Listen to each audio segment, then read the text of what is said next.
Hey, I'm Jamie, and today we're going to be putting in the DCC decoder into the Florida East Coast SW1200 rebuild project that I've been working on for the last few episodes.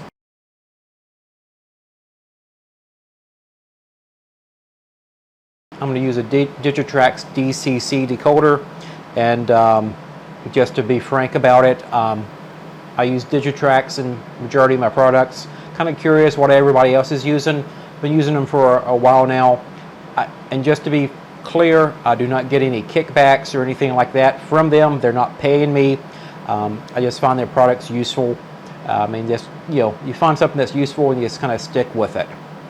So today we're going to be dropping in a decoder. The decoder I chose for this is a DZ. Put it down here. DZ126. It's really just a two-function decoder. It is a Z scale for in Z scale decoder. You want something small inside the switchers. There's not much room at all. I found out these work best. In a previous project, I put a larger decoder in it, and you have to do some serious work like removing the weight and a bunch of other things to actually get it to fit and to have the shell actually cover the locomotive correctly. This one I decided not to do it, and I went with a two-function decoder because really I just want the front headlight and back headlight to work, and that's really the main reason, my deciding factor on this decoder. So let's go ahead and crack it open.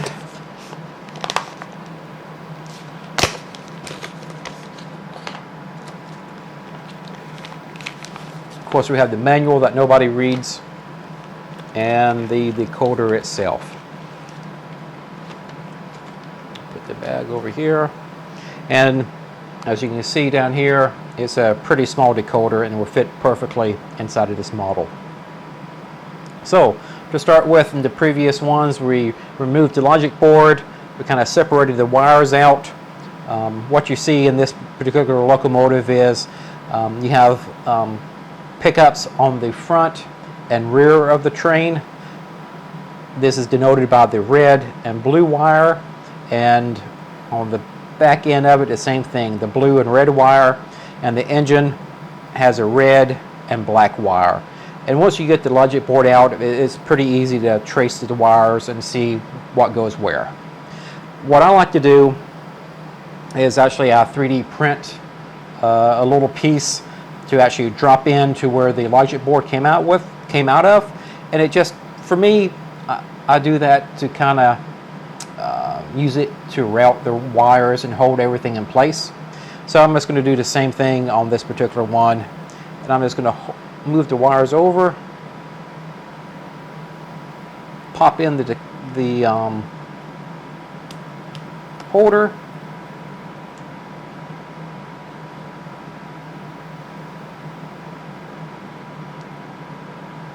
sometimes you have to jiggle it in there. There we go.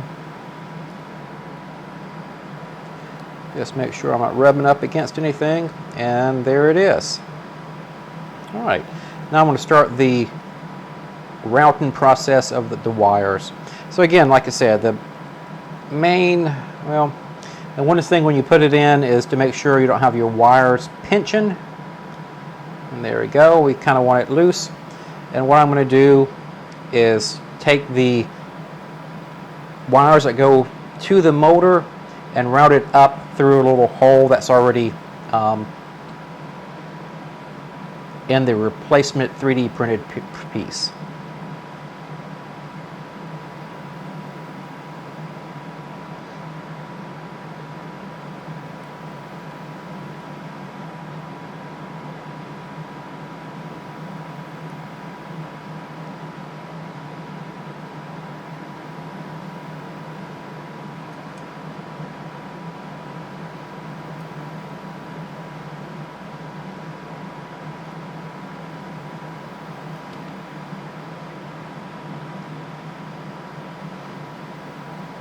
And I'm going to do the same thing with the black wire, which should be considered the negative one.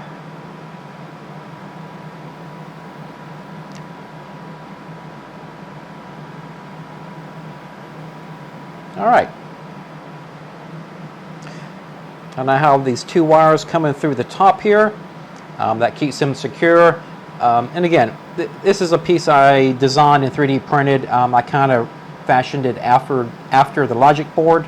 I do like the holes that was in there. It just, for me, it just makes it a little bit easier to route the wires and keep them out of the motor, how should I say, movement. You really don't want the wires to rub, especially on the flywheels, because eventually over time the flywheel will eat away at the wires and expose them, and they could short out. So I like to use it. It's just a matter of preference to keep everything secure inside the locomotive. And I'm just going to do the same, very similar things with the blue wire.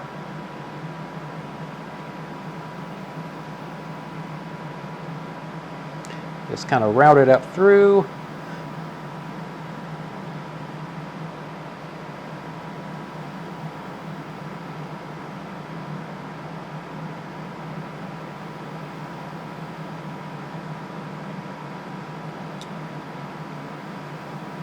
The same with the red wire going to the pickup.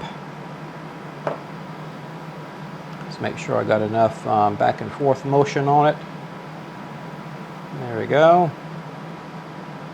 And of course, whenever you design these pieces, sometimes you neglect to do something.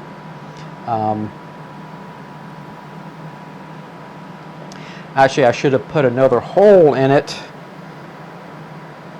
to allow it for this side, but I didn't. But it's easy enough to drill one as needed. That's one of the nice things about these 3D printed pieces. So I'm just going to get one of my drill bits here, and I don't have any one that's large enough. I think this would be, we'll start it with this. I should actually do a whole thing about getting your work items together before you start work on these things. I'm just going to start with a small pallet hole. There we go. And I'm going to step away and get a larger bit. Hold on one second. Alright, so I'm back with a larger bit selection here, and I'll just get a little bit bigger bit out so I can actually make a hole where I can route the wire through.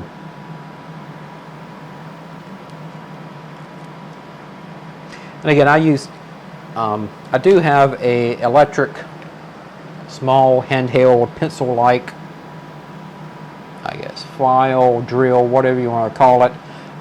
I prefer to use handheld, hand manual drill bits myself. It just, for me, it just gives me more control.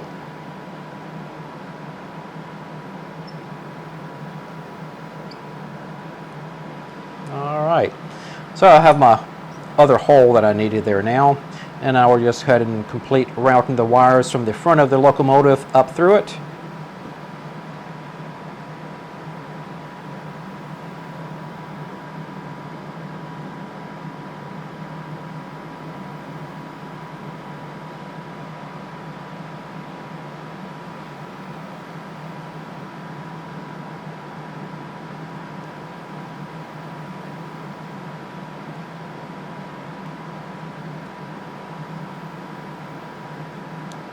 Go.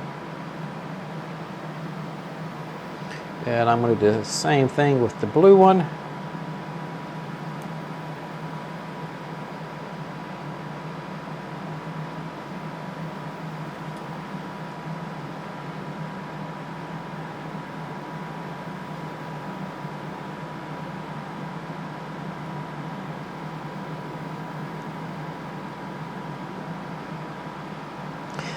And this is a little bit more difficult to run. I didn't think this all the way through.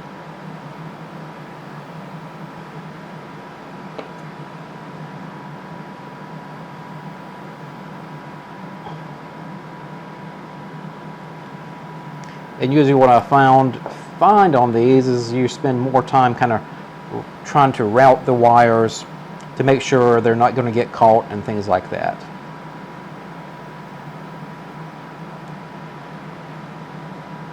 So,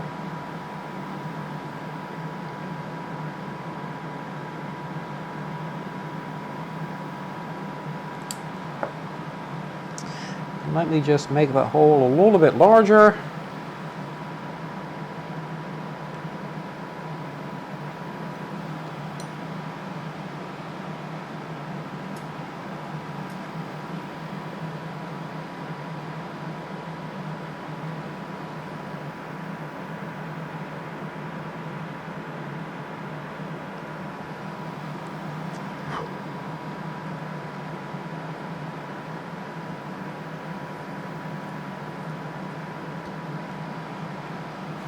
All right, there we go.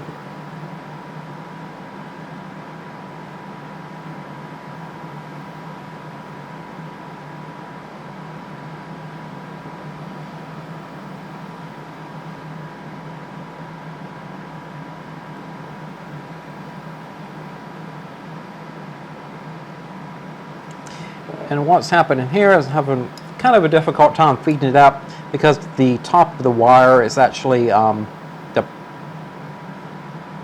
insulator is a little bit deformed, and I'm just going to cut that flush.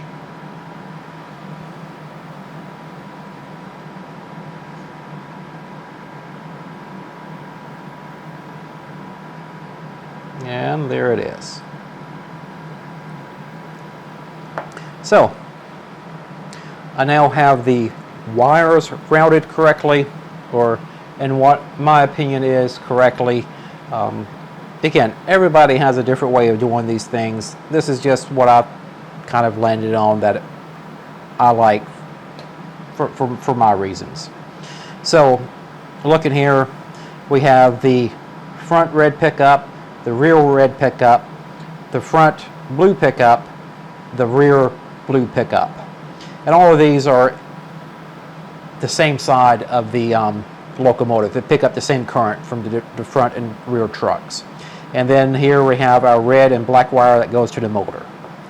And we have the decoder. So what I'm going to do is go ahead and start getting the decoder ready.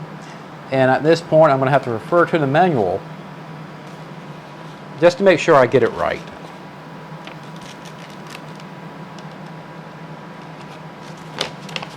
So,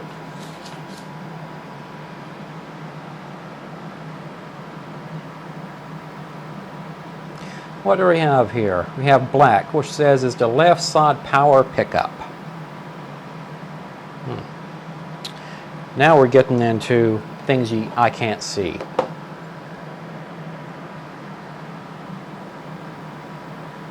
And there it is.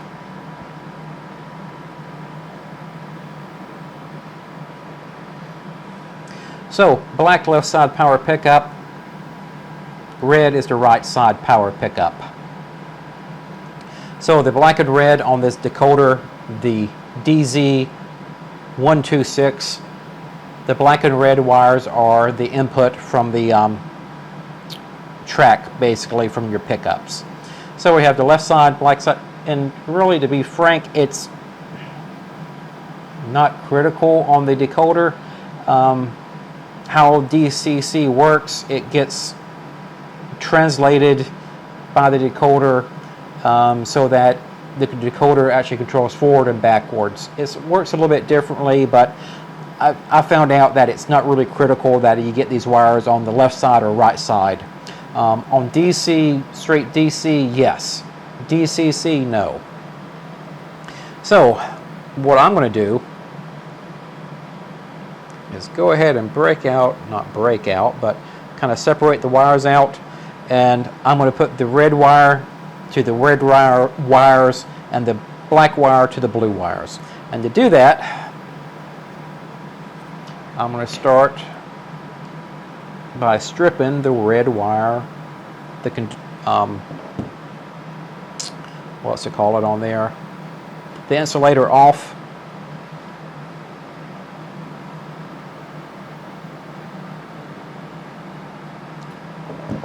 Now it's going to kind of take one because this side is always a little bit shorter, but we're going to fix that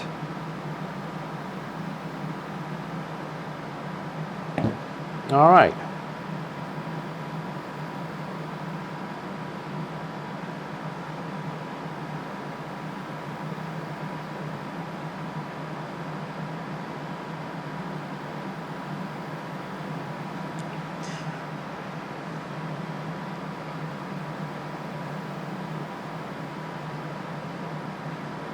Up and in we go. Perfect. And now I'm just going to bring these two together. I have about a quarter,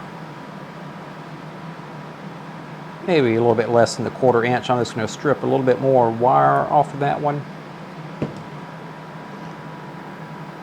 And I'm just going to bring these two together and twist them together.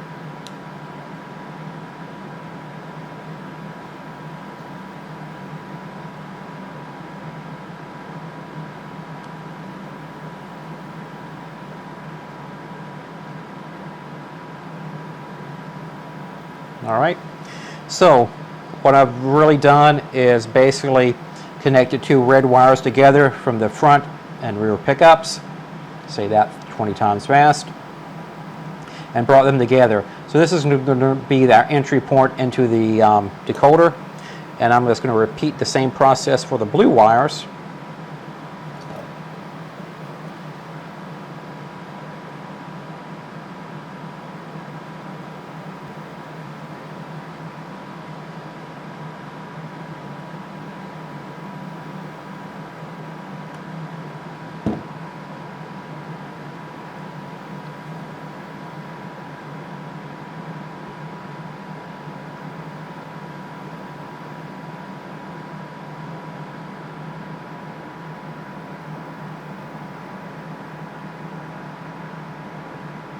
All right.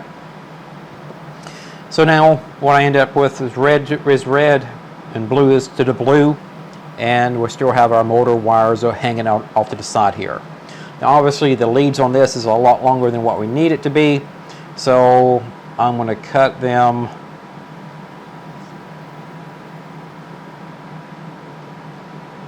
after I map it out here. Yep. I always give myself a little bit of extra wiggle room.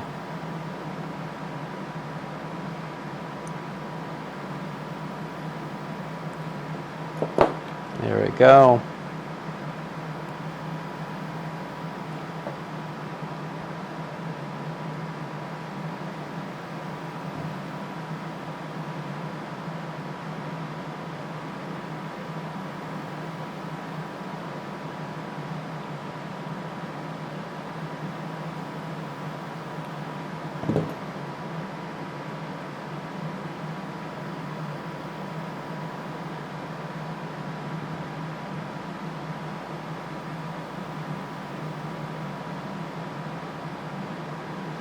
And again, I'm just stripping off the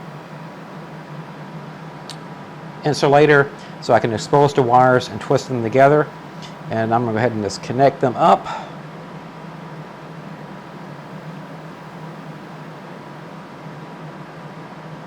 And for this setup, again, I'm just going to go with red to red.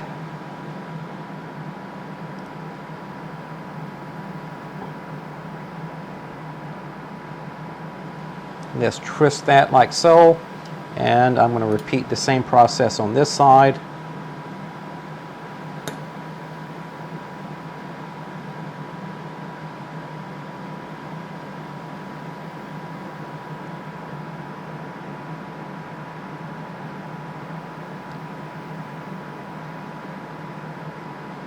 Like so.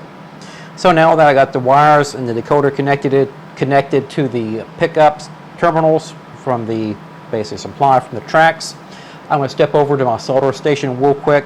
I'm going to put some rosin, I guess is what you call the stuff now. It slips my mind, but basically flux. That's what it's called, flux on these, and I'm going to solder these wires, and I'll be back in just 1 second. All right, and just like in the cooking show, boom, here we are. So I soldered the wires together. You want to make sure you do that. you don't want them coming off. And also I'll put some small heat shrink tubing over it, just to protect the connector so they don't come together and short out. I'm just going to trim it up just a little bit. I'm just looking for the wire piece. I'm just going to trim off a little bit of excess on this one. There we go. And we have our decoder hooked up. So it's getting power. Well, it will get power once power is applied. And then the next part of this process is I'm going to go ahead and connect the motor up. On this particular decoder, and I think all Digitrax going to follow the same thing, the gray wire, which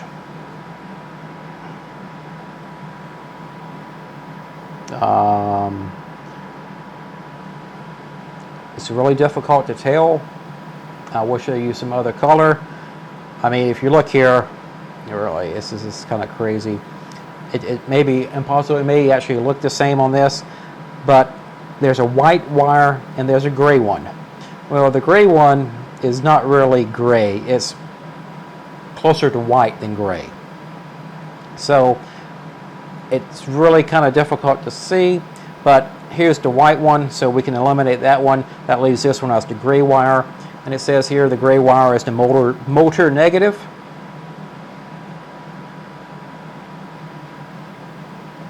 And the orange wire is the motor positive. There we go. So I'm going to prep the two motor wires. Same process, just strip off the ends of it so I can get the conductor exposed.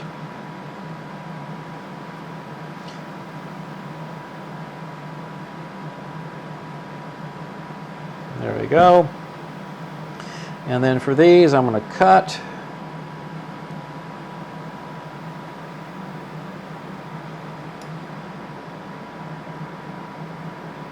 Right in this area. There we go. And usually what I do is I'll kind of keep these pieces, small pieces of wire. They do come in handy.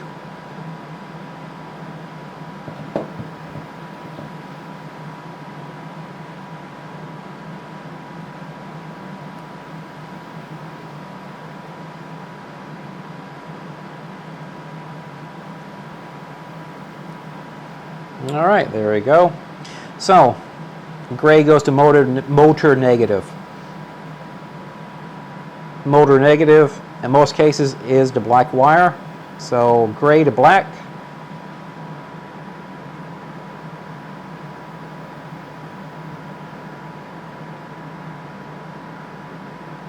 And I'm just putting them, twisting them together. And the red to the orange.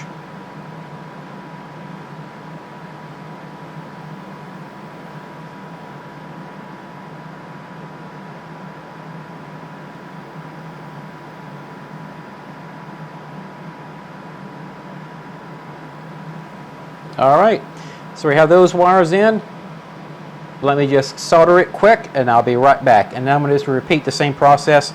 Maybe I'll do another video on, I'm not sure, soldering, but I'm just going to apply some flux to the wires and hit it, take my soldering gun with a little bit of solder, and the wire will actually suck the solder right into that with the flux.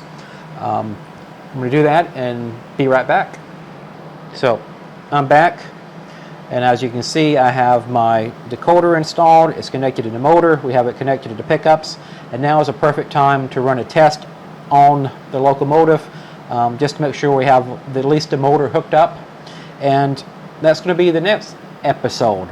So the next episode of this series is going to be the test of the locomotive and also hooking up the front and rear lamps on this one.